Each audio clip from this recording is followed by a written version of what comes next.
Olá, Senai CETICT, Sebrae está aqui.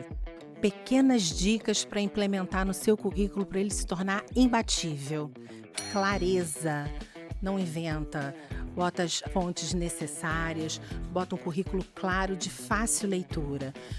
Competências pessoais. As competências pessoais importam aonde dentro do seu mundo acadêmico você está usando as suas competências. Terceiro, adeque a vaga. A vaga importa. Para onde você está se candidatando, o que está sendo pedido, transforma isso em informações no seu currículo. Adeque o seu currículo à vaga. Boa sorte!